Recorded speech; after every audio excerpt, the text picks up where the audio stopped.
Bienvenue à La santé au-delà des mots, un rendez-vous avec des gens passionnés du réseau de la santé. Votre hôte, Jean-Pierre Gagné, lui-même médecin, vous fera partager sa passion pour le domaine et vous fera découvrir une foule d'invités et d'acteurs clés du réseau. Voici votre hôte, le Dr Jean-Pierre Gagné. Bonne écoute!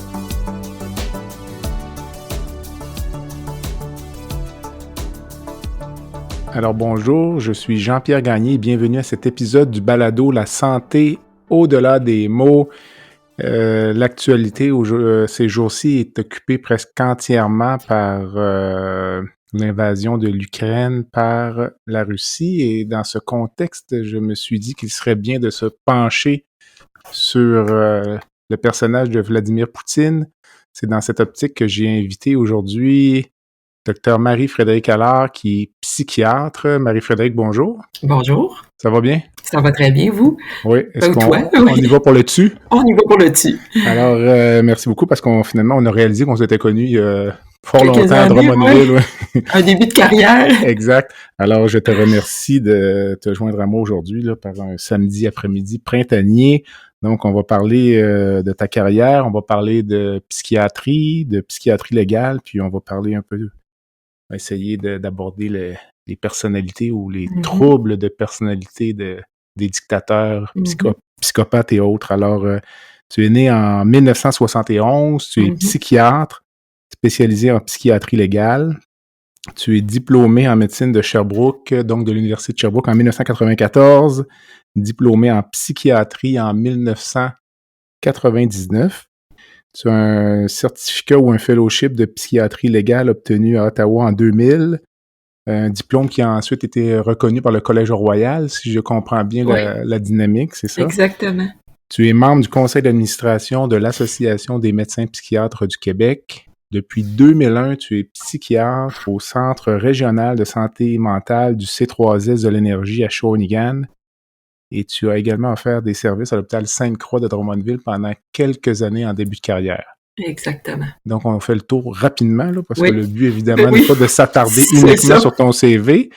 Donc, j'aurais envie de te demander d'abord pourquoi le choix de la psychiatrie comme domaine de spécialisation? Ben, j'ai eu plusieurs coups de cœur pendant mon cours de médecine, entre autres la chirurgie. OK. J'ai aimé beaucoup la neurologie, la médecine interne, neuro, mais la psychiatrie, c'est, je pense, ce qui m'attirait au départ en médecine. Ce qui est un peu étrange, c'est que moi, je voulais devenir vétérinaire. J'avais été acceptée en médecine vétérinaire. Puis à la dernière minute, il y a eu une place à Sherbrooke, puis j'ai un peu dit oui sur le bord de la boîte aux lettres. J'ai jamais regretté. Puis, mais pendant mon cours de médecine, j'ai eu plusieurs intérêts, mais finalement, la psychiatrie est restée. Probablement parce que j'aime beaucoup comprendre pourquoi les humains agissent de telle façon, comprendre leur motivation. Je suis quelqu'un de très curieuse. J'aime ça regarder les gens aller, leur poser des questions. Ça aurait pu faire partout en médecine, mais en psychiatrie, je pense que c'est peut-être ce qui me convenait mieux. Et, qu'est-ce qui t'attirait en chirurgie? J'aimais le côté très on agit, on règle un problème. Puis ce que j'aime aussi en psychiatrie, étonnamment, c'est sûr qu'en psychiatrie, il faut être patient, mais en psychiatrie légale, on a un côté plus tu sais, ça brasse, il y a des situations d'urgence, comme j'aime l'urgence. Puis j'aimais aussi, j'avais retrouvé ça en chirurgie. Puis là, je pense quand je suis allée en psychiatrie, je me suis dirigée peut-être vers des domaines ou des surspécialités de la psychiatrie où je peux peut-être retrouver ça, ce sentiment d'agir aussi des fois rapidement puis d'avoir un impact. Puis ça nous fait déboucher sur la psychiatrie légale. D'abord, qu'est-ce que la psychiatrie légale? La psychiatrie légale, c'est assez vaste parce que moi, je fais principalement du droit de la psychiatrie criminelle. Il y a des psychiatres qui font de la psychiatrie civile, donc plus des expertises civiles, genre SAC, SNSST, invalidité, tout ça. Moi, je fais de la psychiatrie légale, dans le sens, c'est les tribunaux qui nous envoient des évaluations, soit de l'aptitude à comparaître ou de la responsabilité criminelle. Donc, on doit déterminer l'état mental pour l'aptitude de la personne au moment où on la rencontre. Savoir est-ce qu'à ce moment-là, supposons aujourd'hui, le 26 mars, est-ce que la personne est apte à subir, est capable de collaborer au processus judiciaire. Tandis que la responsabilité criminelle, c'est plus au moment du crime, au moment du crime, au moment du délit. Donc, ça peut être, des fois, des fois, ils nous envoient des gens, là, c'est arrivé il y a 3 ans. Fait qu'il y a tout un processus d'enquête, de compréhension, de lecture de dossier que j'aime beaucoup. Qui me fascine aussi de comprendre les motivations des gens à avoir, que ce soit au travers de la maladie, que ce soit au travers de leur histoire de vie, de leur personnalité, là. Qu'est-ce qui leur a amené à se retrouver avec des problèmes judiciaires? Tu parlais de l'aptitude à subir un procès. Ouais. Ça, c'est qui va t'envoyer l'accusé? C'est le C'est juge? la cour. Oui, la cour? c'est le juge principalement. Des fois, ça pourrait venir d'avocats au privé, c'est rare, là, parce qu'il y a comme 2 processus. Il y a vraiment la cour, là, un individu comparé à la cour, puis là, il a l'air désorganisé, et le juge va demander cette évaluation-là, qui, en général, on a 5 jours, fait qu'il nous envoie la demande, on a 5 jours pour répondre. OK. Puis, ce qui est assez intéressant, c'est que si une personne est inapte à subir son procès, le Code criminel prévoit une disposition qui nous permet de traiter la personne contre son gré pendant 60 jours, dans le but de la rendre apte. Ce qui est différent du civil où on peut avoir des ordonnances de traitement, mais ça, c'est la Cour supérieure, là. Mais la Cour du Québec, là, au niveau criminel, peut nous permettre, nous autoriser, en fait, de traiter quelqu'un pour le rendre apte à subir son procès. Puis des fois, ça peut inclure, bon, évidemment, au niveau psychiatrique, là, des médicaments psychiatriques, mais ça pourrait inclure aussi, je me rappelle d'un patient qui avait un VIH très sévère, donc il y avait un neurosida, là. Puis on nous avait autorisé à lui donner la trithérapie. Ça, il y a plusieurs années, pour le rendre apte, parce que c'était ça le problème, là. OK. Fait que ça peut être très varié, les problématiques qu'on va présenter, là. C'est des troubles psychotiques à des démences, à toutes sortes de troubles neurologiques. Puis le patient que toi, tu considères... Est-ce qu'il va y avoir une contre-expertise d'abord? Des fois, c'est arrivé. Pour les aptitudes, mais généralement, c'est pas contesté. OK. Ça fait pas mal partie, je vous dirais, de la poutine, pour faire un beau jeu de mots. Oui, c'est ça, on va y revenir. Oui, c'est ça. Mais tu sais, du processus judiciaire, là. Mais ça pourrait être contesté. Ça m'est déjà arrivé, là, au cours des... Ça fait quand même 22 ans que je pratique, là, que oui, j'ai eu des aptitudes contestées. Il y a eu des causes célèbres aussi qui ont été contestées. Je sais pas si tu te rappelles de Valérie Fabricant. Oui. Qui avait tué 3 personnes à Concordia, exactement. En fait, lui, le débat s'est joué sur l'aptitude. Il y avait un psychiatre qui disait qu'il était apte, l'autre psychiatre qui disait qu'il était inapte, parce qu'on s'entend que ce gars-là avait un trouble psychotique, il était délirant.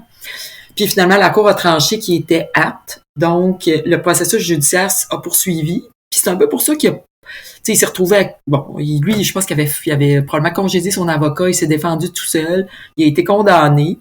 Mais ce gars-là n'a jamais été finalement traité dans toutes ces années-là, là, puis ça s'est comme vraiment cristallisé. Là. On sait, après ça, il a été nommé plaideur quérulant. Puis... Mais tu sais, les éléments délirants n'ont jamais été vraiment traités parce que il avait été considéré apte, puis il n'y avait plus d'avocat, puis ça s'est fait comme ça. Fait que ça peut avoir un impact quand même assez important sur l'issue d'un procès, là, l'aptitude. Puis les juges peuvent demander ça n'importe quand. Là. On pourrait arriver n'importe quand dans le processus. On commence un procès, puis là, le patient a l'air bizarre, étrange, il a pas l'air de comprendre, mais là, le juge peut ordonner une évaluation de l'aptitude à comparer. Puis l'accusé là, qui est considéré inapte à subir son procès, est-ce que c'est définitif, ça, ou quelques années plus tard, il pourrait revenir en cours parce que la psychose a été... Oui, en fait, si après 60 jours de traitement, le patient reste... s'il redevient apte, on le retourne devant la cour, puis le processus judiciaire continue. Si après 60 jours de traitement, le patient reste inapte, là, la cause est transférée au tribunal administratif du Québec, la section de la commission d'examen pour les troubles mentaux. Puis eux, ils vont venir rencontrer le patient, généralement c'est à l'hôpital, pour réévaluer son aptitude. Puis ça va être un processus, le patient, s'il est encore inapte lorsque la commission vient le voir, il va être réévalué l'année d'après. Mais quelqu'un qui resterait inapte longtemps pour une démence, une psychose très, très sévère, là, à un moment donné, on peut y se passer aux 2 ans. Là. Tu sais, je pense entre autres à un autre patient qui avait commis un meurtre, il y a bien des années, puis qui est resté inapte pendant toutes ces années-là. Là, la commission vient le voir aux 2 ans. Puis il va où ce patient-là? Il est où là, à l'intervalle? Il peut rester, puis là, ils vont évaluer ce qui va déterminer où le patient va être. Souvent, ils vont rester à l'hôpital parce que, en général, c'est soit, si c'est un trouble psychotique, souvent c'est un trouble psychotique sévère, mais si c'est à cause de troubles cognitifs, là, ils peuvent nous autoriser à soit, il y en a qui pourraient retourner chez eux, ce qui est plus rare, mais ils pourraient être placés dans une ressource d'hébergement ou rester détenus à l'hôpital. Et puis, est-ce qu'il y a des gens qui pourraient tenter de mimer l'inaptitude pour éviter un procès ou il n'y a pas d'intérêt? Oui, il pourrait avoir un intérêt théorique. Je voudrais la simulation, on y pense tout le temps. Ça fait partie, parce qu'on sait que la simulation, c'est pour éviter, c'est un gain primaire, donc pour vraiment éviter soit des problèmes judiciaires, avoir des gains financiers, tout ça. Exact. Surtout dans les crimes très graves, c'est comme, ça fait toujours partie de notre diagnostic différentiel, mais c'est un diagnostic d'exclusion. Puis la simulation, c'est très large. Hein. Ça peut être complètement mimer une maladie versus mimer, avoir la maladie, mais exagérer des symptômes. Tu sais, ça fait que ça peut être très, très large. C'est clair qu'au fil des années, moi, j'en ai vu des patients qui ont simulé ou qui ont exagéré. Mais souvent, quand on les hospitalise, puis on les observe finalement 24 heures sur 24, puis qu'on demande soit une évaluation psychologique ou neuropsy, on finit par être capable de cerner là, les simulateurs. Là. Puis à l'inverse, le fait, mettons, d'être non criminellement responsable ou autre, là, c'est quoi le corollaire entre ça et l'inaptitude à subir un procès? Il y a souvent une fois, l'attitude, c'est clairement, là, je vais donner l'exemple classique d'un patient qui pourrait rester inapte. C'est supposons que vous êtes accusé, il y a 30 ans, vous avez commis des gestes sexuels. Moi, entre autres, je pensais à un prêtre que j'avais évalué, c'était des accusations de 30 ou 40 ans. Puis je le vois, mettons, je l'évalue, puis ce monsieur-là qui est rendu à plus que 85 ans, il y a une démence. Donc, il est inapte. Fait qu'il est resté inapte, mais c'était pour des délits pour lesquels il aurait été responsable suite à un procès, probablement. Fait que ça peut être un exemple. On a des patients aussi qui sont intoxiqués. Ils se font arrêter, très, très intoxiqués. Ils comparaissent à la cour, ils sont désorganisés à cause de la consommation de drogue. Là, la cour va nous le demander. Fait que des fois, on va les voir, puis l'intoxication est résorbée, ils sont redevenus aptes, on les retourne à la cour. Ou si l'intoxication s'est transformée en psychose toxique ou a plus perduré, là, ça peut prendre, mettons, 30 à 60 jours avant qu'on les remette sur le piton en leur donnant la médication puis avec l'abstinence de drogue. Ça peut être un exemple. Puis un autre exemple, ça peut être un patient qui souffre de schizophrénie, qui est décompensé parce qu'il a arrêté sa médication. Il peut être inapte à subir son procès, on le traite, on le retourne à la cour. Puis là, souvent, le tribunal, en voyant nos diagnostics, vont demander une évaluation de la responsabilité criminelle. Ça arrive souvent suite à une inaptitude, surtout pour un trouble psychotique, que le tribunal va demander une responsabilité criminelle parce que c'est un peu dans la même lignée. Là. Okay, mais des fois, il n'y a aucun lien. Là. Je ne sais pas si c'est sûrement un cas avec lequel tu es familier, mais le cas du docteur Turcotte, qui avait été déclaré, donc le terme c'est non criminellement responsable. Ou, exactement, pour cause de troubles mentaux. Ouais. Ça avait offusqué l'opinion publique énormément à l'époque, là, mais donc les patients qui sont déclarés non criminellement responsables, ces gens-là vont où? Eux pourraient éventuellement retourner dans la communauté. Oui, parce que quand on est déclaré non criminellement responsable, ce que la commission d'examen, c'est la même commission d'examen qu'on parlait tout à l'heure pour les patients inaptes, doivent se pencher, c'est sur la dangerosité.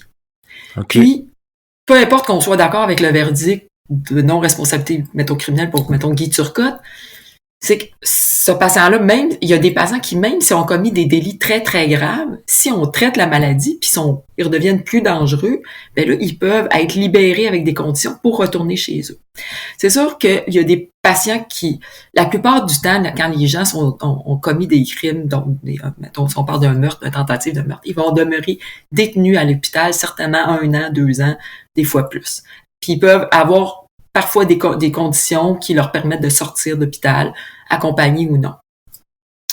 Puis sinon, on a des patients, c'est des délits moins graves, là, des délits mineurs, qui peuvent, puis qui sont rétablis, là, la commission peut leur dire, OK, vous avez le droit de quitter l'hôpital, de retourner chez vous avec certaines conditions.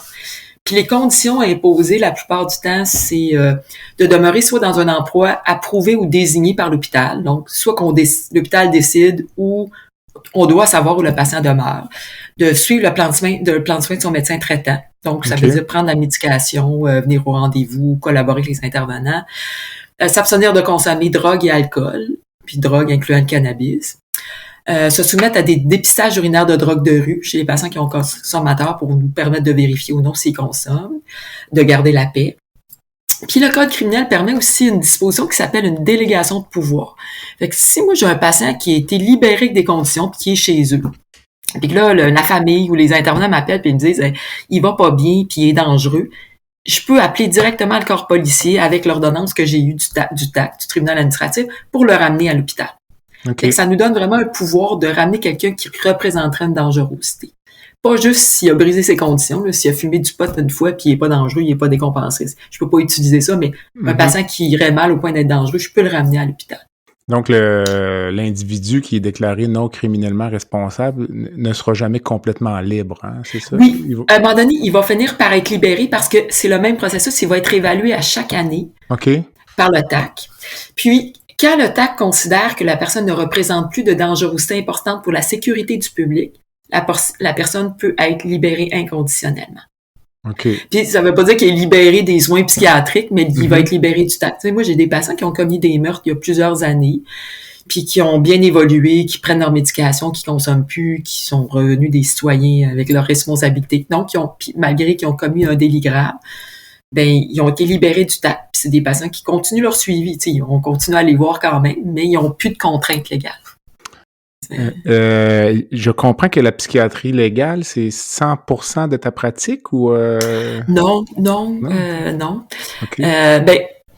En travaillant à Shawinigan comme en région intermédiaire, on fait toutes sortes de tâches là, puis fait que moi je fais des gardes, on va à l'urgence, ce que j'aime beaucoup aussi, ce que j'aime beaucoup faire. Puis je fais des suivis de psychiatrie parce que j'ai des patients qui sont plus sous TAC là, qui sortent de la psychiatrie générale, aussi des patients que suite à une garde à l'urgence que j'ai commencé à suivre, des patients qui m'ont été transférés par des collègues qui sont partis soit à la retraite ou qui ont quitté notre milieu. Fait que j'ai un pourcentage de pratique qui est de la psychiatrie générale, mais mes hospitalisations sont en psychiatrie légale, puis les nouvelles évaluations aussi, c'est de la psychiatrie légale. Là.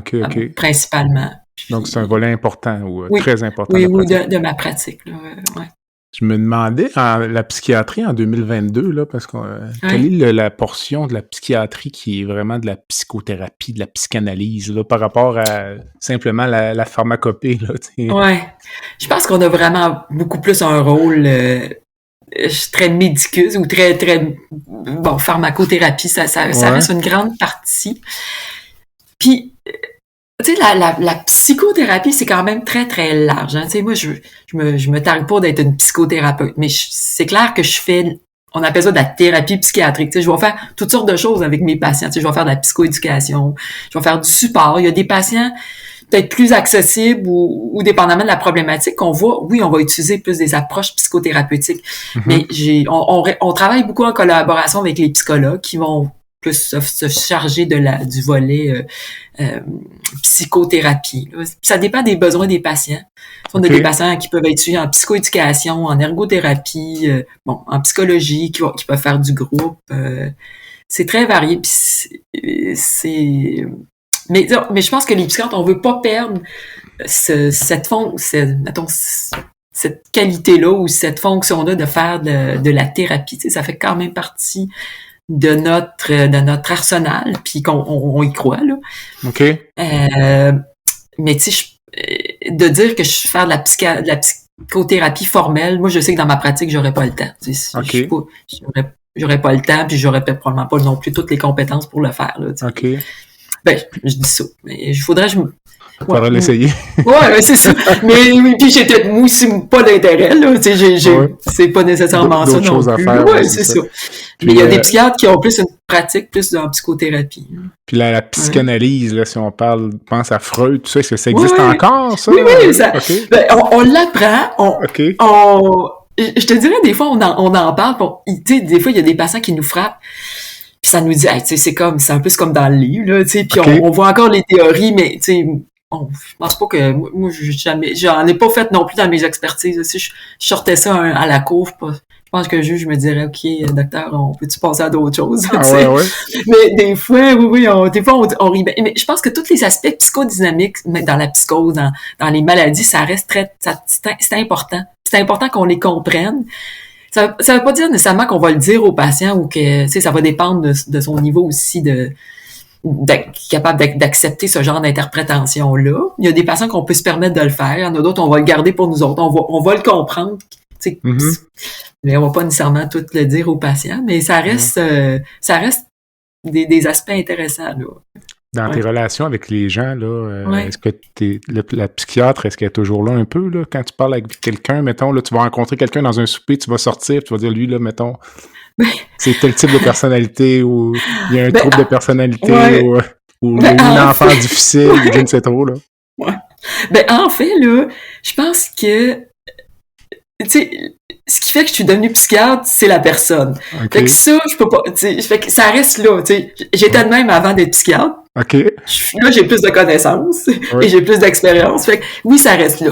Mais des fois, j'ai pas nécessairement le goût d'entendre parler des problèmes des gens. OK. Puis je sais que je pense que les gens, j'ai une facilité d'écoute. Ça fait partie, puis que les gens ont tendance à me raconter un peu ce qui se passe, mais moi je vais poser des questions aussi, je m'intéresse. Fait que finalement, je me retrouve souvent à savoir ce qui se passe. Les gens vont me le raconter. Mais pas tout le temps dans un but pour diagnostiquer, mais des fois, ça se fait tout seul. OK. Est-ce que tu trouves que c'est encore tabou, la maladie mentale, en 2022? Oui. Okay. C'est encore tabou, la maladie mentale. On s'est amélioré, mais c'est encore tabou. Et puis, partout, là, puis dans les milieux hospitaliers, c'est des fois... Parmi les cliniciens, tu veux dire? Ah oui, tu sais, puis dans les urgences du Québec, tu sais, on s'en parle, tu sais, que je suis à la MPQ, ça fait que j'ai des collègues qui travaillent un peu partout, puis ce qui est tabou, il reste des troubles de personnalité, malheureusement, je pense qu'ils sont souvent malmenés, puis c'est des gens très souffrants, puis qui ont besoin de nous autres, mais c'est comme, il est encore à l'urgence, OK. Des gens qui ont des problèmes d'abus de substance. C'est vraiment un problème, c'est une maladie chronique, ça. Puis je pense que les gens se découragent, puis c'est stigmatisé. Fait que oui, que ça soit des tabous, c'est parce que c'est vrai que c'est difficile, puis ça complique les relations, tu sais, dans les milieux hospitaliers, personne qui a un trouble de personnalité, ça va engendrer des problèmes relationnels, tu sais. Je parle. Fait que, oui, des fois, ça peut être dur là, dans le traitement, dans l'approche. En fait, ça a des impacts sur l'ensemble du tableau, là, comme en chirurgie, par exemple. Là, parfois, on a des patients qui ont des troubles de personnalité, puis on n'est pas bon, là. On sait juste qu'il y a un diagnostic de trouble de personnalité, puis c'est plus compliqué, là. On ne sait pas pourquoi, mais c'est plus compliqué. Oui, c'est ça. Puis ça dépend du trouble de personnalité aussi. Il y a des patients qui ont un trouble de personnalité, puis ça ne sera pas dur, puis il y en a d'autres. Oui, ça va être difficile. Puis en même temps, on n'a pas, nous, la capacité ou les connaissances pour vraiment apprécier la composante du problème qui est liée au trouble de personnalité. Ouais. Donc, on est très hésitant à confronter les patients. Oui. Puis à leur dire, écoute, là, ça va être correct, là. Oui. On n'est pas capable. Oui. Puis, tu sais, j'ai un ami, interniste, puis qui me dit toujours, je sais pas comment tu fais pour faire ce travail-là, c'est ça, ça a ses difficultés, puis ça a ses facilités, puis il y a d'autres travails en médecine que moi je ferais pas parce que je me dis, je serais pas capable de faire ça par intérêt, par aptitude, par capacité, là. Mais quelle est ça m'amène à te demander la source de satisfaction dans ton travail, là, d'évaluer des assassins, des violeurs, tu sais, c'est... En fait, ce que j'essaie de voir souvent, c'est la personne, hein. Okay. Puis on l'oublie. Puis je dirais là, sur l'unité où je travaille, là, puis avec les autres, avec mes intervenants avec qui je travaille, l'équipe, on finit par oublier ce que les gens ont fait. T'sais, on l'oublie pas complètement, mais on va voir la personne, on va voir sa souffrance, on va voir son histoire de vie. Puis, tu sais, des satisfactions, j'en ai à tous les jours. Tu sais, ce que je trouve, c'est qu'en vieillissant, puis avec le recul, tu sais, maintenant, j'ai des patients que ça fait 20 ans que je suis, puis que je les vois comment ils vont bien, puis comment ils ont bien évolué, qui ont pu être hospitalisés, puis qui ont réussi ça, soit à aller à l'école, soit à développer des relations, tu sais, satisfaisantes avec leur famille, qui sont heureux, puis moi je suis étonnée, puis ça me rend très émue de voir le courage de mes patients. OK. Je trouve que je trouve que mes patients, de surmonter la maladie psychiatrique, de surmonter les effets secondaires de la médication, de vivre avec les stigmates, ils sont vraiment courageux. Puis, ils sont capables de voir des fois du beau, tu sais, de me dire, hey, moi, je suis heureuse dans ma vie. Des fois, ils n'ont pas de moyens financiers. Tu sais, je te dis, ça me fait pleurer quand j'en parle. Ils n'ont pas beaucoup de moyens financiers. C'est plutôt limité, tu sais, puis ils sont satisfaits, puis ils sont capables de le dire, puis de goûter à leur bonheur. Puis ça me ramène, moi, OK? Tu sais, des fois, je me plains, puis je me dis, mon Dieu, pourquoi je me plains? Tu sais, je vois qu'il y a des gens qui sont beaucoup plus, qui ont beaucoup, mettons, peut-être moins de biens matériels, moins de satisfaction, moins de possibilités, puis qui sont heureux dans ce qu'ils ont, puis qui savent apprécier ce qu'ils ont. Okay. Fait que ça, c'est des grandes satisfactions au quotidien, là, de voir le bonheur de mes patients, puis de voir leurs difficultés, puis comment ils s'en sortent, tu sais, puis comment ils réussissent à trouver des moyens de s'en sortir. Quand tu évalues un accusé, là, est-ce que l'entièreté de ton évaluation est soumise au tribunal ou il y a certains éléments qui vont être protégés par le secret professionnel? Mais quand on fait une évaluation, si supposons je fais une évaluation par la cour, que c'est on fait toujours une mise en garde, que ce soit l'aptitude de la responsabilité criminelle. Le patient arrive, puis je lui dis que ce qu'il va me dire, c'est plus soumis au même secret professionnel parce que vu que l'évaluation est demandée par le tribunal, je vais répondre au tribunal, puis mon rapport va s'adresser à madame ou monsieur le juge. C'est clair qu'il y a des choses qui sont pas nécessairement pertinentes à l'évaluation. Quelqu'un qui me raconterait qui a été abusé sexuellement, généralement, ça a un impact, mais qui me raconterait, tu sais, comme en détail ce qui s'est passé, puis qui me dirait, ben, j'aimerais mieux que t'écrives pas tous les détails. Je serais d'accord à pas le mettre. À dire, ben, tu sais, à me dire, OK, il a été abusé sexuellement, mais qui se livre sur des choses, puis qui me raconte. J'aurais pas nécessairement besoin de mettre les détails, puis si ça change rien au résultat de mon évaluation ou à mon diagnostic, je pourrais mettre ça de côté. Mais généralement, tu sais, l'ensemble est quand même soumis au tribunal. Okay. Quand on fait des grosses expertises, quand on sait que ça va aller à procès, dans mon quotidien, là, on envoie nos rapports à la cour. On n'a pas trop de feedback. Là, c'est le processus judiciaire se continue, puis on sait ça. Puis on sait, puis il n'y a pas de contre-expertise. Mais quand on arrive où ça va être un procès qui va être médiatisé, ça va aller devant un jury, on a souvent affaire, là, les avocats de la couronne, de la défense et même le juge vont lire nos rapports, puis des fois, ils vont nous demander de caviarder certaines parties. OK. Soit parce que, bon, au niveau juridique, tu sais, nous autres, on va noter notre opinion à la cour sur la responsabilité criminelle. Moi, je vais le dire, mais à mon avis, d'un point de vue psychiatrique, monsieur, madame Untel remplissait les critères de l'article, c'est l'article 16 du Code criminel. Quand on arrive devant un procès devant un jury, c'est le jury qui va déterminer ça. Moi, c'est pas à moi de le déterminer. Fait que ce bout-là, si je l'avais écrit, ben ils vont me le faire enlever. OK. Puis, ils peuvent me faire ôter aussi, dépendamment, là, j'ai eu des procès, j'ai vu un juge qui m'a fait enlever, tu sais, toute l'histoire personnelle. J'avais jamais vu ça, puis j'ai jamais compris pourquoi, parce que je trouve que ça faisait partie. Puis ça avait été contesté, finalement, dans le procès. D'autres fois, ils nous font ôter, une fois, un dernier procès qui avait été médiatisé, j'avais mis des statistiques, selon les études. Puis ça, ils m'ont tout fait ôter ça en disant, ben, c'est plus difficile, puis ça peut influencer le jury. Bon. OK, c'est correct. C'est ça, c'était comme, bon. Fait que ça va être des choses comme ça qui peuvent nous faire ôter. OK. Mais c'est ça. Avant d'aller à la pause, juste une petite question sur la pandémie. Oui. La COVID, puis l'impact peut-être sur les maladies psychiatriques ou les consultations ou le type de pathologie. Oui, un impact majeur. OK. Majeur sur différents aspects.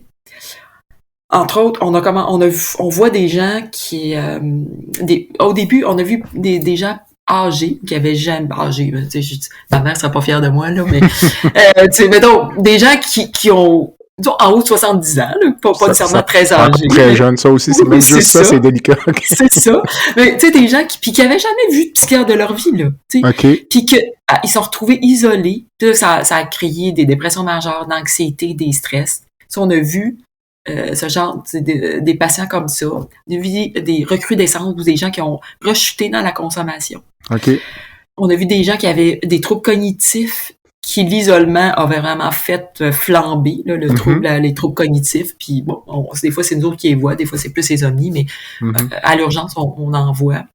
On a vu des patients qui étaient connus, qui vraiment, ça a été exacerbé, tu sais, l'isolement, le manque d'accès, il y avait plus leur intervenant qui allait les voir. Ouais. C'est surtout dans la première vague, là, quand on était tous, puis que tout a arrêté. Là, après ça, on s'est ajusté, puis on a continué les suivis à domicile, fait que les patients ont pu avoir accès là, au service. Mais tu sais, toutes les thérapies de groupe, ça a arrêté. Fait que des patients qui avaient besoin de ça, ils se sont retrouvés un peu tout seuls, là, avec moins de services. Fait que oui, ça a eu un impact majeur. Un impact important. Ouais. On va prendre une courte pause et on revient avec Dr Marie-Frédérique Allard, qui est psychiatre spécialisée en psychiatrie légale. Le podcast La santé au-delà des mots est une présentation du groupe conseil Beauchamp, Beaulieu, Dessureau, Toupin de la financière Banque nationale Gestion de patrimoine. Comme nous croyons que la santé financière fait partie de la santé globale, nous sommes heureux de nous joindre au Dr Jean-Pierre Gagné pour vous souhaiter une bonne saison de La santé au-delà des mots. Tu veux lancer ton propre podcast, mais tu ne sais pas comment t'y prendre? Pas de problème. Mouton Marketing peut t'accompagner de la conception au lancement. Envoie ton idée de podcast à bonjour@gomouton.com, bonjour@gomouton.com. L'univers du podcast t'attend.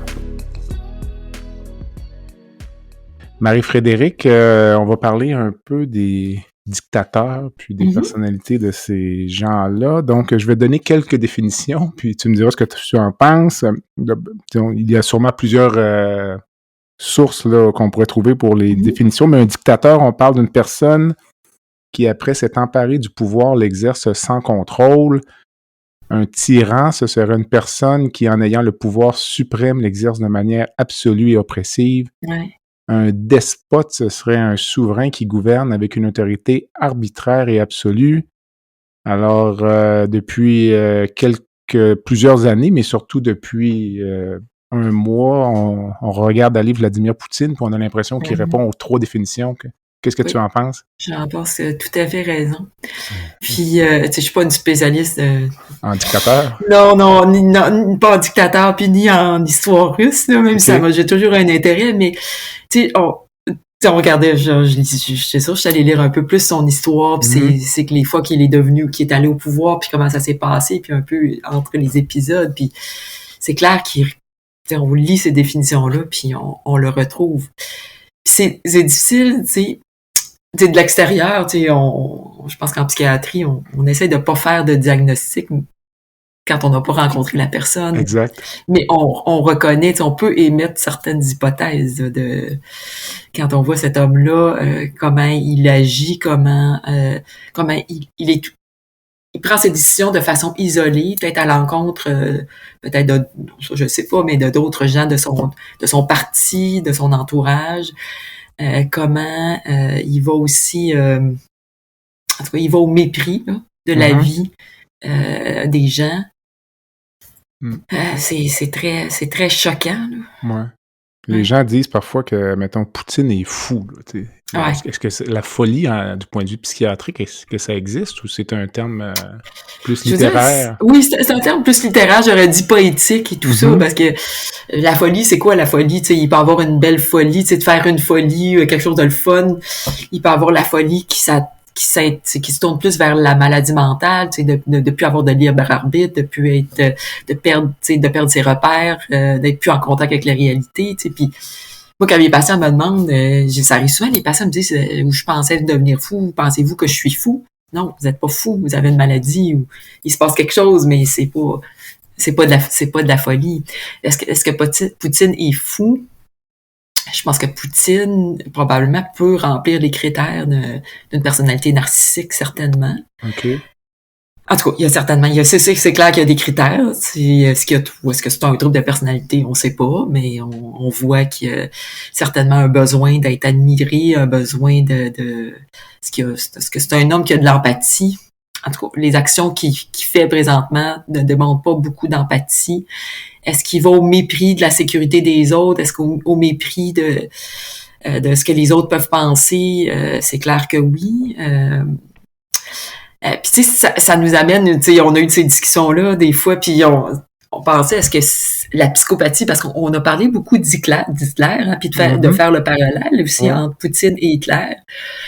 Hitler, selon ce que j'ai lu, tu sais, il y avait beaucoup de gens qui parlaient qu'il était beaucoup plus paranoïaque, plus dans la méfiance, là, qui était c'est quelqu'un qui était plus très, très méfiant, mais tu sais, il y avait clairement des idées grandioses, puis c'est tout le le nazi avec la race, la pureté de la race, puis on fait beaucoup d'expériences médicales sur les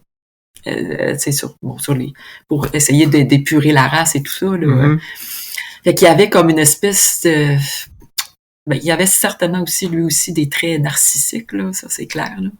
Mais Poutine aussi, puis ça fait des années qu'il dit qu'il veut réunir un peu la Russie, puis redorer, puis revenir à ce que c'était, puis un peu toute la grandiosité d'un empereur russe. Oui, c'est ça. Mais dans les faits, mettons, là, si cet homme-là a développé une vision politique qui, dans sa tête, est concrète, là, il pose des gestes qui sont conséquents avec la vision qu'il a de sa politique. Est-ce que ça diminue les chances qu'il soit atteint d'une maladie mentale? Parce que je fais le corollaire, mettons, avec Barack Obama, qui a gagné le prix Nobel de la paix, mais qui ordonnait aussi des attaques de drones. Et ces attaques de drones-là ont vraisemblablement fait des victimes civiles. Il y a personne n'oserait comparer Barack Obama à Vladimir Poutine. Non. Alors... je pense que c'est les motivations. En fait, tu sais... Puis ça revient souvent, en psychiatrie, on fait ça, c'est le geste. Bon, la personne a un geste, puis moi, c'est ça mon travail, là, tous les jours, de dire, bon, quelqu'un, supposons, a commis un meurtre. Donc, mettons, Poutine commet des meurtres. C'est quoi la motivation sous-jacente? Pourquoi on a fait ça? Puis qu'est-ce qui mène? Puis c'est quoi la quête de Poutine en tout de ça? Puis c'était quoi, si on compare à, mettons, Barack Obama, c'est quoi ses motivations? Est-ce que c'est... Puis je pense, et là, c'est là la communauté internationale qui critique, qui voit la motivation de Poutine est très différente, mettons, de celle de Barack Obama, pour commettre, disons, le même geste. Là. Ben, ça n'a pas été le même geste, mais pour, supposons, activer une attaque par un drone. Là. Je comprends. Puis, c'est évidemment seulement des suppositions, mais un individu comme Poutine, lui, n'est certainement pas psychotique, ça c'est sûr. Non. Non. Est-ce que tu penses que la pandémie pourrait avoir eu un effet déclencheur parce qu'il a sûrement été isolé lui aussi? Qu'est-ce que tu penses qu'un individu comme ça se retrouve isolé? Parce qu'on voyait des conférences de presse où il est assis... complètement isolé. Complètement au bout de la table. Là, que ça pourrait avoir un élément déstabiliser un peu plus un individu comme ça, qui est probablement un homme intelligent, là, vraisemblablement aussi. C'est clair. Je pense qu'on n'a pas de doute au niveau de son intelligence. Mais l'isolement peut peut-être avoir renforcé aussi toutes ses propres croyances, ses propres idées, ses propres convictions. Puis là, je dis pas dans le sens psychotique, là, mais qui s'est convaincu que c'était la bonne chose à faire pour X raisons, c'est-tu pour la gloire, pour restaurer le côté glorieux de la Russie, la force de la Russie en réunifiant, puis en donnant aussi des prétextes, c'est-à-dire une chasse aux nazis. On sait bien que ça parce que pour nous, là, comme occidentaux, ça fait pas de sens. Là. Non, c'est ça. Quand il donne ça comme raison, mais lui, est-ce qu'il y croit vraiment? Peut-être que oui, peut-être que non. Là, peut-être c'est le prétexte. Mais c'est tant qu'on... je ne l'ai pas rencontré, je sais pas, j'ai pas vu, je sais pas qui l'a interviewé sur ses propres motivations à faire ça. Je sais pas qui oserait l'interviewer. Mais c'est clair qu'il y a des motifs très pour son propre narcissisme. Dis-moi, mais encore là, on est dans les hypothèses, mais un individu comme ça, là, selon toi, là, qui voit des gens malades, là, quand il est seul, là, mettons le soir, là, il est en train de se brosser les dents, il se regarde dans le miroir, là, quel regard il peut pas porter sur sa journée, là? Il est content, là, il a fait exploser un hôpital à Mariupol, ou qu'est-ce qui peut se passer dans l'esprit d'un... Je pense qu'il essaie de se justifier. Puis ça dépend aussi beaucoup de son niveau, on ne connaît pas son niveau d'empathie. je pense, puis ça a quand même je pense un impact. C'est quelqu'un qui a aucune empathie pour les sujets, puis qui justifie sa décision, mais mettons si on prenait Hitler lui justifiait, on va avoir la pureté de la race, on va aller vers un monde meilleur pour. Il était un peu convaincu de son affaire, fait qu'il probablement qu'il justifiait tout le temps ses gestes pour ça, puis il écarte l'empathie qu'il a pour les victimes. Il est pas capable de s'intégrer à la peau des gens qui avaient persécuté. Est-ce que Poutine, c'est à ce niveau-là aussi? Est-ce qu'il écarte complètement est-ce qu'il a la capacité? Mais s'il a la capacité, est-ce qu'il le fait, mettons, volontairement ou involontairement pour continuer à justifier sa capacité à être empathique aux gens qu'il a tués, au peuple qu'il a détruit, aux maisons qu'il a détruites, aux vies qui sont complètement foutues en l'air, là. Je ne sais pas. C'est difficile de comprendre. Ouais. Tu parles d'empathie, j'ai l'impression, ou d'absence d'empathie, j'ai l'impression que ça nous amène sur le terrain de ce qu'on appelle les psychopathes, les sociopathes, personnalités antisociales. Donc, peut-être nous définir les trois, les différences ou le degré de gravité, peut-être aussi. Ben, en fait, mettons, sociopathe, psychopathe, ça a été des termes qui ont été utilisés, mais que en médecine, c'est pas utilisé. D'accord. C'est pas mal synonyme à la personnalité antisociale. D'accord. Quand des fois on fait, la psychopathie a été déterminée par un monsieur Cleckley là, dans les années 64 qui avait décrit des critères. Puis plus récemment, c'est un psychologue canadien, un psychologue de Calgary, qui a vraiment élaboré une échelle dans les années 90, l'échelle de psychopathie de Hare, qui est encore utilisée, qui a été un peu réaménagée au fil des années, puis qui reste quand on évalue la psychopathie, parce que dans nos études, on en parle de psychopathie, même si dans le DSM ou dans l'ICD, là, qui est les échelles européennes, on n'utilise pas psychopathie, mais ça reste que ça fait quand même un sens. Puis dans ce qu'on retrouve dans les critères du DSM, il y a des critères de beaucoup de troubles comportementaux. Juste pour nos auditeurs, le DSM, c'est... Le DSM, c'est le livre diagnostique de santé mentale. C'est comme un peu la Bible. La Bible, OK.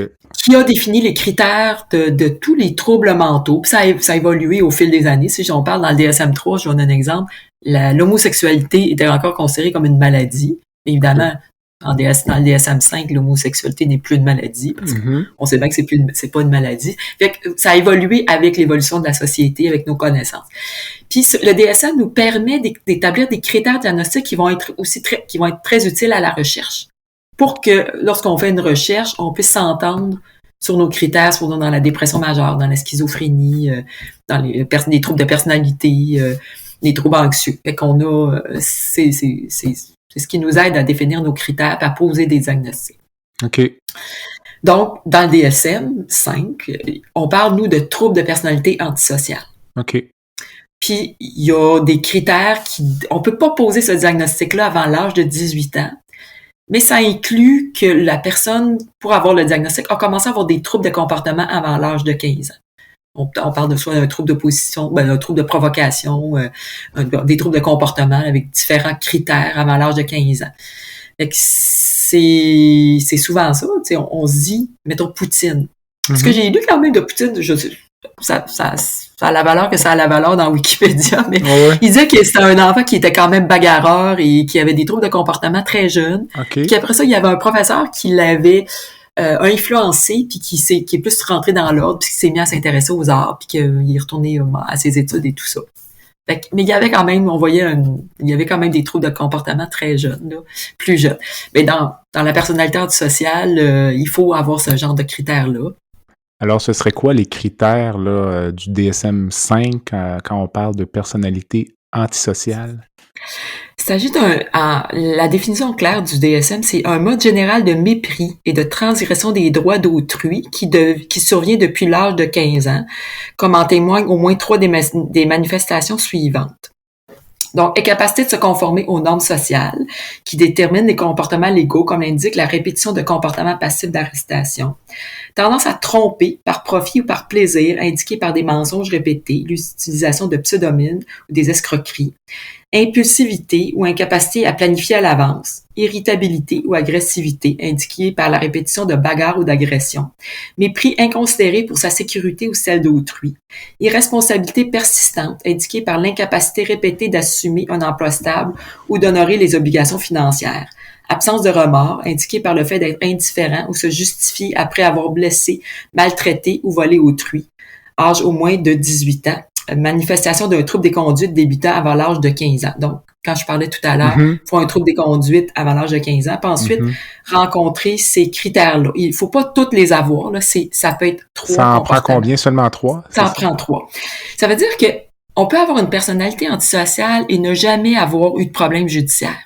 C'est pas nécessairement synonyme d'être un criminel. Et c'est pas tous les criminels ou des gens qui ont eu des comportements, qui ont eu des comportements antisociaux, donc qui ont eu des problèmes avec la justice, qui ont un trouble de personnalité antisociale. Okay. Fait qu'on pourrait avoir une responsabilité persistante, mettons, pour être incapable d'assumer nos responsabilités, puis d'être toujours à la remorque de la société ou des autres, à ne pas avoir aucun remords, puis à être impulsif, puis incapacité à planifier à l'avance.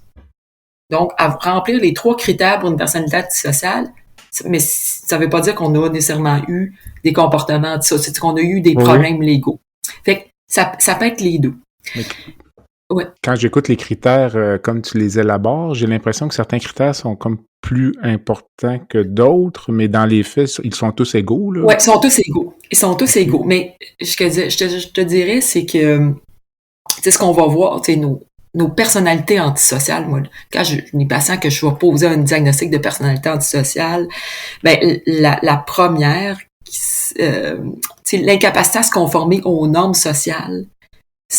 Souvent, là, c'est quand même le corps. Là. C'est des gens qui vont transgresser des fois de façon mineure, pas toujours évidente, pas toujours passible, mettons, de la prison ou d'être accusé, mais c'est des gens qui vont être dans la transgression, dans des droits des autres, des droits communs, qui vont être dans le mensonge, qui vont tromper, tu sais, par plaisir ou par profit pour avoir des gains. Okay. Puis, quand on parlait de Poutine, puis tu me disais, est-ce que M. Poutine, quand il est devant son miroir le matin, le soir ou le matin, là, est-ce qu'il y a une absence de remords? Puis, soit qu'il est indifférent ou qu'il se justifie d'avoir posé les gestes. Fait que ça peut être un comportement d'une personnalité antisociale. OK. Puis, ce qu'il faut aussi comprendre, c'est que les personnalités antisociales ont quand même un lien assez étroit avec les personnalités narcissiques. Puis dans la psychopathie, mettons dans l'échelle de Hare de psychopathie, ce qu'on retrouve, il y a une composante plus relationnelle qui s'approche de la personnalité narcissique, puis les troubles de comportement qu'on retrouve dans les caractéristiques d'un trouble de personnalité antisociale. Tu as dit pas mal de choses dans ça, là, mais oui, tu parlais mais c'est vrai, là. Tu parlais, mettons, de la transgression des règles sociales. Ouais. Mais il y a un petit courant de fond dans la société actuellement à valoriser cette transgression-là des règles sociales, puis à peut-être même en faire une qualité à certains égards. Il y a même des gens qui écrivent des livres là-dessus, là, sur...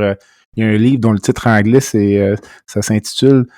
Tu le connais peut-être, The Subtle Art of Not Giving a Fuck, où vraiment l'auteur raconte à quel point on est rendu juste à un peu là se foutre de toutes les normes, puis à dire ce qu'il pense quand il le trouve opportun. Là. Donc, mais ça, en même temps, ça peut être la marque d'un trouble de personnalité. Oui, là, c'est ça. J'ai pas lu le livre, tu sais, mais tu sais, je me disais, puis tu sais, on a vu, tu sais, on dirait que depuis qu'il y a la guerre en Ukraine, ça a effacé beaucoup de choses, on dirait même dans notre mémoire collective, mais tu sais, il y a pas si longtemps que ça, Ottawa, tu as été envahi par des gens qui ont transgressé plein de normes. Exactement. Ça veut pas dire que c'est tous des antisociaux, tu sais, on peut transgresser les normes pour plusieurs raisons, là. Mais c'est quand même des transgressions de normes. Puis moi, j'ai un adage un peu, tu sais, la liberté de l'un s'arrête là où commence celle des autres. Hein? Puis quand on transgresse les normes, puis que ça vient empiéter aussi sur juste le bonheur ou la sérénité de l'autre, ou sur le bien de l'autre, ben il faut se poser des questions puis être capable de se poser des questions, tu sais. OK. Fait que oui, puis c'est vrai qu'il y a un vent un peu comme ça là, puis quand tu parlais de la différence entre un trait et un trouble de personnalité, ben c'est dans plusieurs bon, c'est mettons l'intensité des critères. OK. Fait qu'on peut avoir tendance à tromper par profit. T'sais, on pourrait tous avoir des fois tendance, mettons, à mentir parce qu'on y s'est passé quelque chose. Le mensonge, ça fait partie du quotidien. Il y a des petits mensonges, des gros mensonges. Ouais. Fait que ça peut être l'intensité, la fréquence. Ça peut être, bon, nous autres, on voit, là, le DSM a mis, ça prend au moins 3 critères pour qu'on mette le diagnostic. Plus t'en as, plus le trouble va être sévère. Puis ça peut faire ça peut être un trait versus un trouble. On va dire, oui, la personne a, mettons, juste 2 traits. Tandis que l'autre a 4 traits, donc là, à 4 traits, on va mettre un diagnostic de trouble. Puis, bon, ça, c'est une chose, mais ça va aussi... donc, il faut remplir aussi les critères généraux d'un trouble de la personnalité. OK. Puis ça, ces critères généraux-là, c'est plus de l'ordre de l'atteinte au niveau du fonctionnement. OK.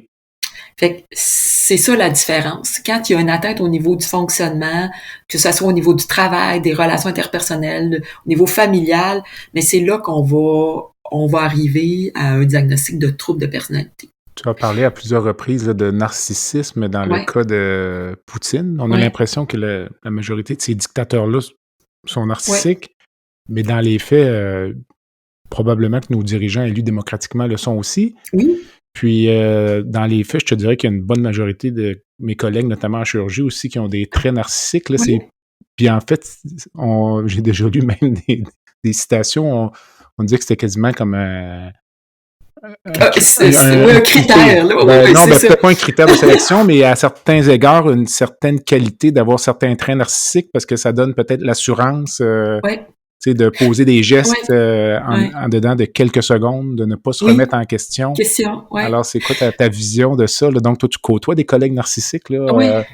Puis tu sais, je pense que le narcissisme, c'est utilisé à plein de sauces. Hein. Oui. Puis il faut qu'on développe, tu sais, dans notre évolution comme enfant, il y a une partie il faut un bon narcissisme. Le narcissisme, c'est pas totalement mauvais dans notre évolution. Ça peut être aussi, c'est ce qui peut nous aider à développer une conscience en soi, être capable de se dire, mais tu sais, il y a des matins, on se dit, je suis bon, je suis belle, je suis capable, tu sais, donner un petit peu de courage puis dire, il faut que je me fasse confiance. Mais dans le trouble de personnalité, là, c'est différent parce que c'est un narcissisme qui peut engendrer des difficultés, soit relationnelles, soit au travail avec les autres de fonctionnement. Puis ça va aussi selon l'intensité puis selon les critères, tu sais. Mm-hmm. Fait que c'est un peu la même chose. Puis avoir des traits de personnalité narcissiques, bon, comme on dit, s'il y en a plein en médecine puis dans d'autres domaines, ça peut nous aider à fonctionner. C'est quand on se retrouve avec un trouble de personnalité puis que ça emmène des problèmes dans notre fonctionnement que là, c'est là que c'est problématique. OK, parce que dans le fond, quand on regarde un individu comme Donald Trump, par exemple, là, la majorité des gens s'entendraient pour dire que c'est un grand narcissique. Oui. Donc, puis, tu sais, puis je pense que ça a entraîné toutes sortes de problèmes aussi dans son entourage, dans comment il a dirigé, peut-être dans ses décisions. Fait que là, est-ce qu'on pourrait parler, là, toujours embêtant, tu sais, quand on n'a pas vu la personne, est-ce qu'on pourrait parler plus d'un trouble de personnalité?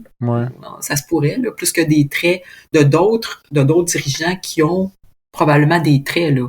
OK. Qui l'ont aidé à... Puis si tu veux, on peut les regarder, les critères diagnostiques d'un trouble de personnalité narcissique. Je t'écoute. C'est un mode général de fantaisie et de comportement grandiose, de besoin d'être admiré, de manque d'empathie qui sont déjà présents au début de l'âge adulte, puis qui se manifestent dans divers contextes, dont, comme en témoignent au moins 5 des manifestations suivantes. La personne a un sens grandiose de sa propre importance, comme surestime ses réalisations, ses capacités, s'attend à être reconnu comme supérieur sans avoir accompli quelque chose en rapport. Fait que, tu sais, il y a le narcissisme. Je vais donner un exemple. Je me rappelle, j'avais un de mes patrons qui a été un peu un mentor, psychiatrie légale. Puis tout le monde disait, il est bien narcissique.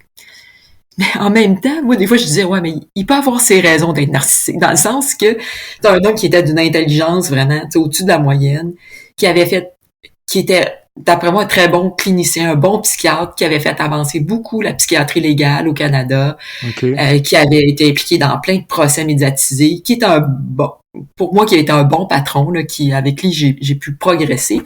Ben, moi, je me disais, OK, il peut être narcissique, mais en même temps, il y avait, tu sais, je pense qu'il surestimait pas nécessairement ses réalisations, tu sais. Mais oui, il avait une bonne estime de lui-même, effectivement.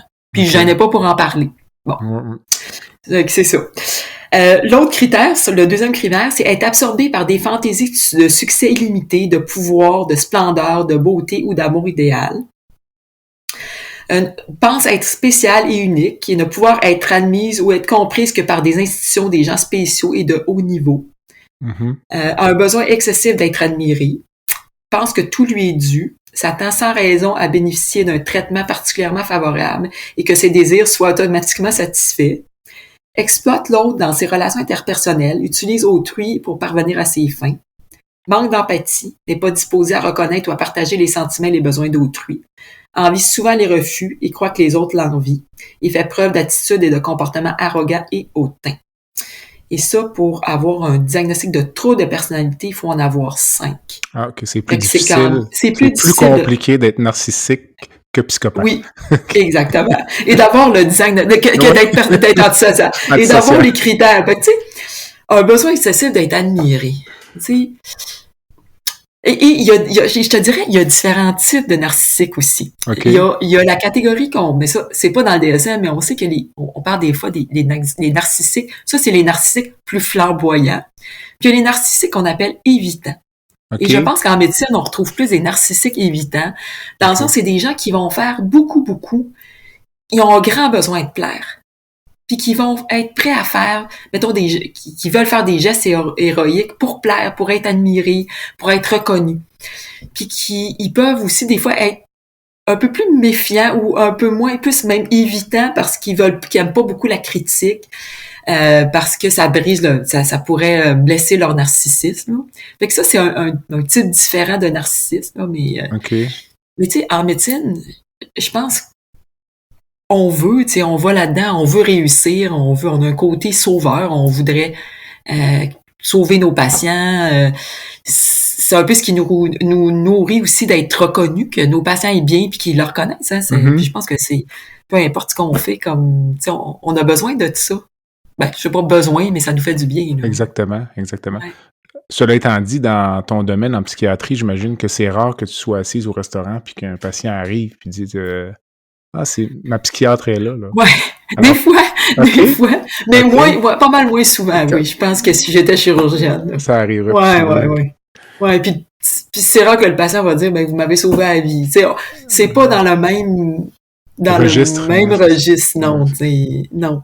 Non, exactement. Un individu qui a un trouble de personnalité antisociale, on va présumer que Poutine a certains traits, là, je veux dire, ça a déjà été un enfant, là, tu disais c'est un enfant bagarreur, là, mais est-ce qu'il est, donc si on parle de la physiopathologie, là, est-ce qu'il est devenu ce qu'il est pour des raisons, peut-être que tu me diras si tu as la réponse, mais pour des raisons vraiment de déterminisme biologique, là, ou c'est l'environnement? C'est les deux. OK. Puis surtout dans les troubles de personnalité, il y a d'autres maladies où on a plus clairement on a identifié certains gènes. Je pense que dans la schizophrénie, c'est beaucoup plus... La composante génétique est là, mais on sait encore c'est l'interaction gène-environnement. Tu parlais d'intoxication en bas âge, tout ça. Exactement. Tu as une fragilité génétique, tu commences à consommer, tu viens d'un milieu où tu vieillis plusieurs traumatismes, les mauvais gènes, on le met entre guillemets, peuvent s'activer et et faire activer la maladie. Dans les troubles de personnalité, comme dans les personnalités antisociales, il y a eu des études sur des jumeaux où ils ont séparé les jumeaux et ce qu'on voyait, c'est qu'il y avait quand même un niveau plus élevé que par rapport au contrôle qui développait une personnalité antisociale. Donc, une composante génétique. Et il y a clairement la composante environnementale. Si on est élevé dans un milieu où nos parents transgressent généralement les règles, où il n'y a pas d'antipathie, c'est aussi des gens qui ont une... Tu sais, moi, quand je vois mes patients, les patients avec une personnalité antisociale sévère, ils ont souvent eu une vie de misère, là. Difficile. Donc, quand même, souvent, c'est des gens qui ont été eux-mêmes victimes, là, de mauvais traitements. Fait que ça peut être un facteur. Donc, on a une fragilité génétique, on vient d'un environnement X. Des fois, il y a des opportunités aussi qui nous entraînent. Tu sais, je me rappelle d'un gars que j'avais vu qui était dans le crime organisé, qui, lui, avait rien de ça, là.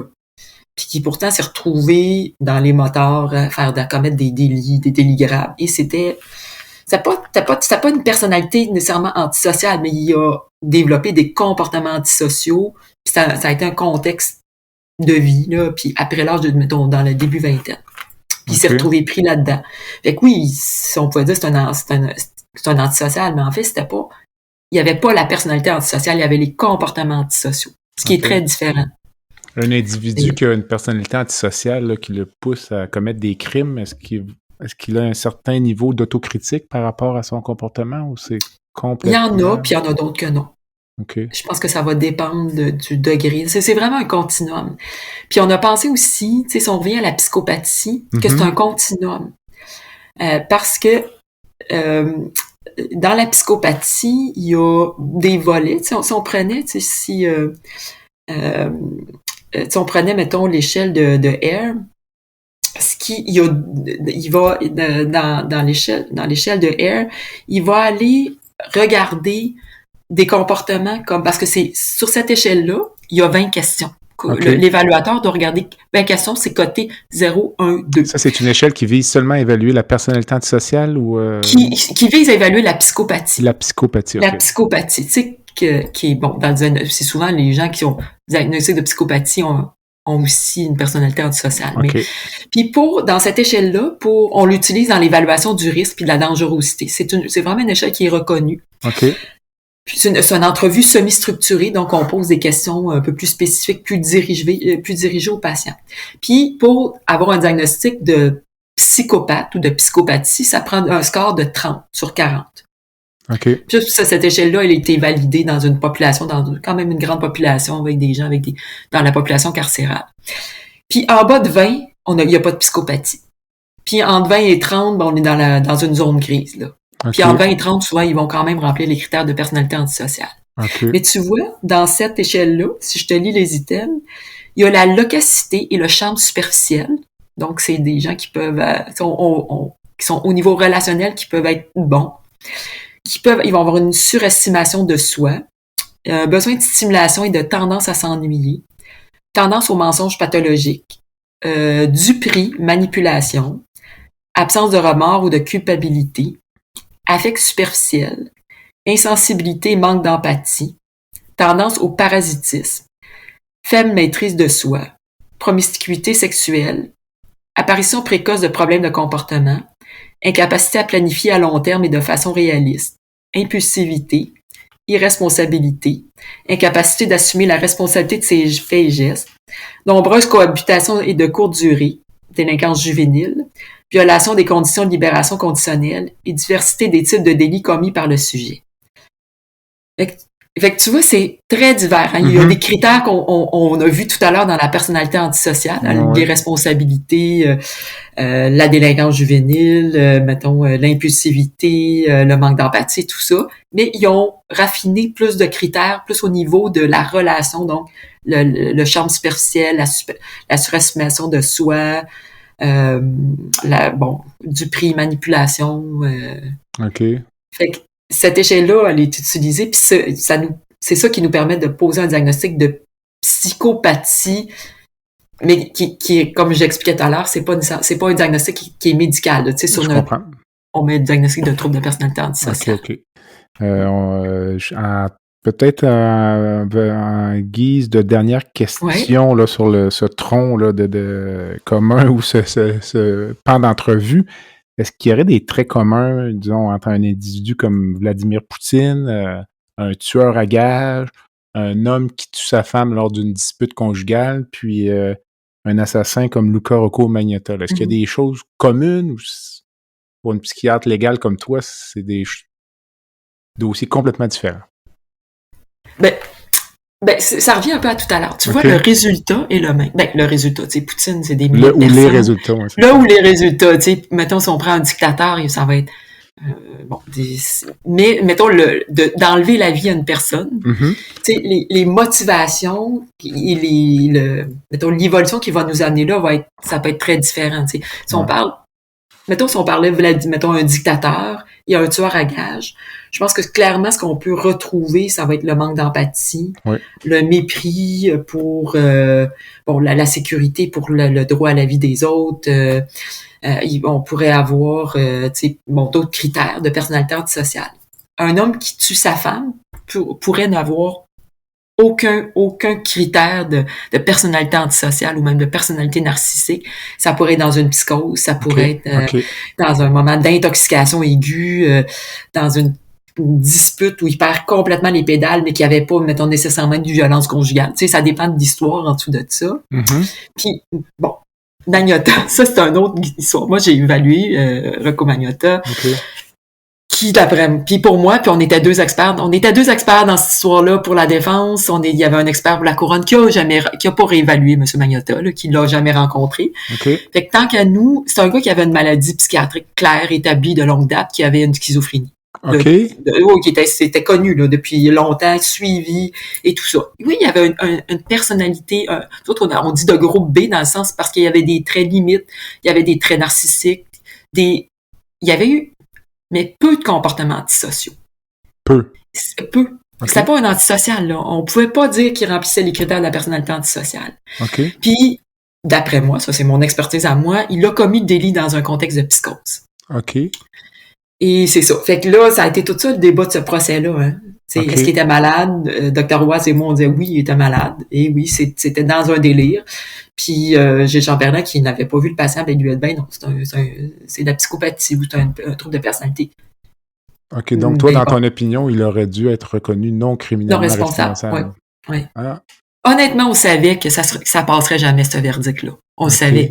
On savait très bien, mais le jury a quand même délibéré très, très longtemps, ce qui veut dire qu'il y a eu des grosses discussions. C'est qu'il y a quand même une partie du jury qui a probablement pris en considération la défense de trouble mental. Là. Ça, si je ne m'abuse, c'est après Guy Turcotte, ça. C'est après Guy Turcotte, oui. On revient à ce que tu disais tout à l'heure. Là. Ouais. Peut-être que c'est plus difficile à faire comme... Oui. C'est arrivé en mai 2012, je pense, c'est les meurtres, puis le procès a eu lieu à l'automne 2014. Ouais. Okay. Ça fait quand même plusieurs années. Oui, c'est ça. Mais s'il était schizophrène, là, comment expliquer que il avait l'air quand même assez organisé, là. Il a réussi à fuir, à se retrouver en Allemagne, tout ça, là. Mais ça, l'organisation des comportements puis la psychose, c'est deux affaires complètement différentes. OK. Des fois, ça peut être contre-intuitif, là, de dire, mais, tu sais, moi, j'ai plein de patients très délirants qui sont très, très organisés. Puis surtout, si c'est des comportements que t'es capable, que t'as déjà fait. Lui, c'est un gars qui était habitué de fuir, hein, parce que dans son délire, ça fait des années qu'il fuyait.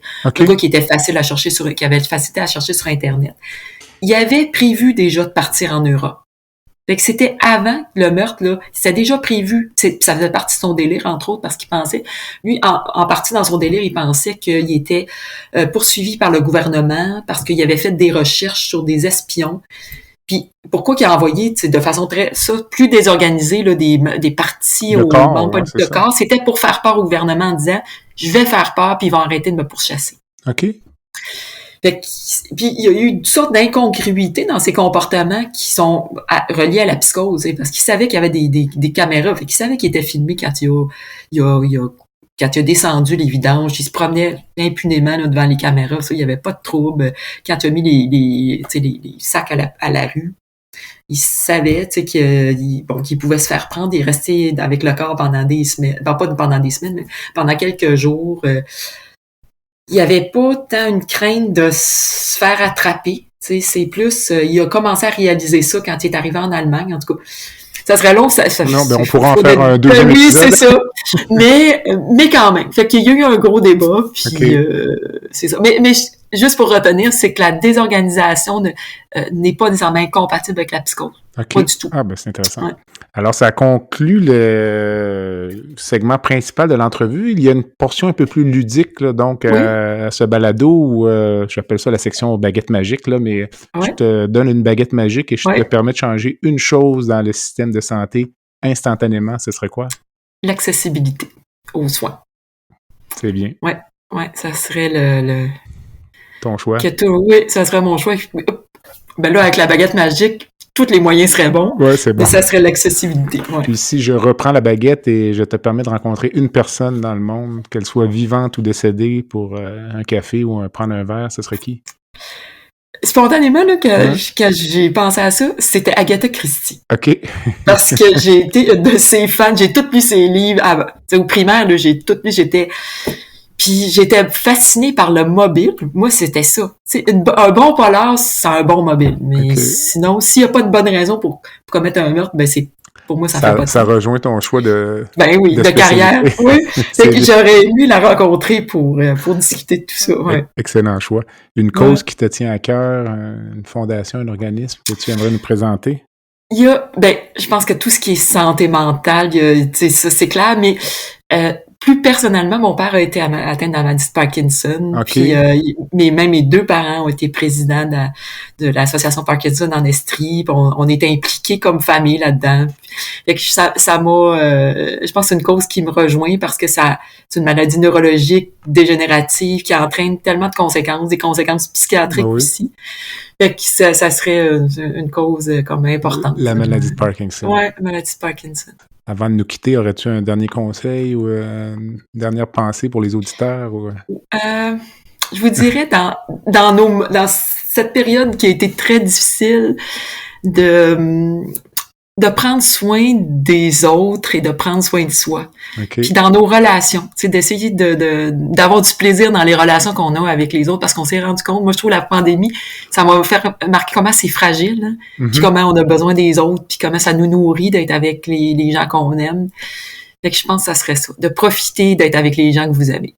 On dirait qu'on a peur ou on est réticent à retourner en société. Est-ce que je me trompe ou je pense que c'est vrai. Puis même je regarde moi le goût de voyager, là, je suis pas certain encore. Là, il me semble que je me trouve des raisons pour ne pas partir. Là, comme là, on en regardait pour l'Europe, mais là, finalement, on dit là, il y a la guerre. Il y a une guerre en Ukraine.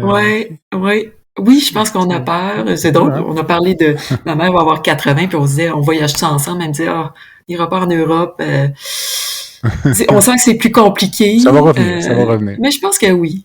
Okay. Puis il y en a pour qui la pandémie, je sais pas si je vais mettre ça, mais ça a fait. Il y en a pour qui ça a été comme correct aussi, parce que ça a ôté des obligations. Il y a des gens qui sont mieux seuls, fait que ça a ôté une certaine pression sociale. Effectivement. Ouais. Effectivement, c'est un bon point.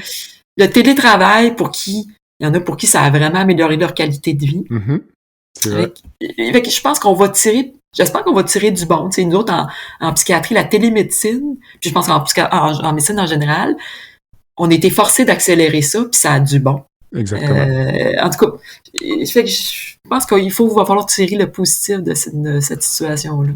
Alors, ça conclut l'entrevue. Alors, je remercie Dr. Marie-Frédérique Allard, qui est psychiatre au Centre régional de santé mentale du C3S de l'énergie à Shawinigan. Marie-Frédérique, merci beaucoup. Merci beaucoup, Jean-Pierre. Ça a été très agréable. Au plaisir, peut-être. Je vais sûrement trouver d'autres sujets au cours des prochains mois. Puis, si tu acceptes. Ça va faire plaisir. Excellent. Alors, merci beaucoup. Je remercie les auditeurs fidèles. Je vous invite à visiter le site web qui est www.baladosante.ca au BALADOSANTE.ca. Je vous invite à vous abonner au balado sur la plateforme de votre choix, à m'envoyer via le site web ou la page Facebook des commentaires ou des suggestions d'invités. Et je fais également un appel aux commanditaires qui aimeraient s'associer à cette activité. En attendant, je suis Jean-Pierre Gagné et vous avez écouté La santé au-delà des mots. À bientôt.